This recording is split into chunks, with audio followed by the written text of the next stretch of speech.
Hey guys, talking about the Norwegian 4x4 protocol to improve your VO2 max. If you're not familiar with VO2 max, that is the calculation or measure of how good of an engine, cardiorespiratory engine you have, how good you are bringing oxygen in, pushing carbon dioxide out without going too far down the nitty gritty of the physiology. But it is one of the top predictors of living longer and living better. So those are two things, health span, lifespan. We can go into it. I'm not going to go too in depth on what I wrote here because my handwriting is all over the place, but I'm talking about what the Norwegian 4x4 protocol is, because if you're watching this, I probably assigned this to you or you're on my YouTube channel. Thank you. Go subscribe and like and all that good stuff. Share it with a friend. Norwegian 4x4 protocol. And the research is really cool too. It's one of the most researched protocols out there. That's why it seems to have garnered a lot of momentum in this here 2026 when I'm recording this. Up until now, always looking to find something better, but doing this for a few weeks seems to extend multiple years of cardiorespiratory benefit. So committing, I'm going to double check what the numbers are. I'm going to commit to it for the next 8 weeks. This is my first session. I think in the research, they talked about doing it 3 times a week. It's a lot, but not the end of the world. And again, it's only 25 minutes of like work once you're in there. They recommend a 5 to 10 minute warm up to get your heart rate and blood flowing so you can also avoid injury. So what is it? Here we go. 4 rounds of 4 minutes of work, 3 minutes of rest.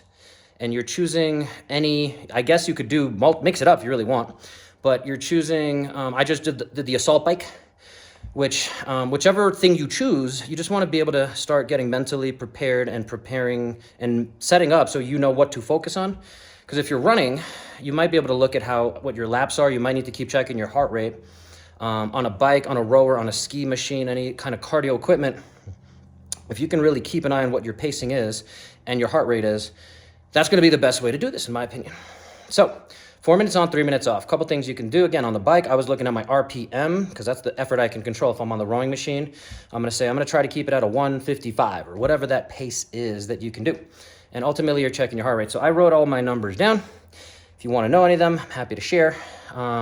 During the rest, you're supposed to bring your heart rate down. Whew, my arm was getting tired holding it. During the rest, you're supposed to bring your heart rate down to 65% of your max. I think I might have forgot to say, during the work, you're supposed to be between 85 and 95% of your maximum heart rate. So during this, what I just did, my heart rate did not drop to 65%, which is not a good indicator of my overall respiratory fitness, cardiorespiratory fitness. Your heart rate should be able to calm down. I was moving around. I did a little hanging. I was keeping an eye on my heart rate, but it was not coming down below 65%, which I guess is the idea. You want to stay that your heart rate is up there, but not a good indicator of overall health. We can talk more about that in another video. If you're going to go into this, I recommend working with a coach like myself to understand all the ins and outs. I think doing this once a week for an extended period of time might be good enough to get some good benefits, and I'm going to double check if they've done any research around that. So the research is always interesting. If you have questions, answers, thoughts, feelings, comments, concerns, criticism, comedies, let me know. I know I just got at least 1% better doing this. It was rough, but I'm looking forward to 8 weeks of this. So peace out. Let me know how it goes for you guys.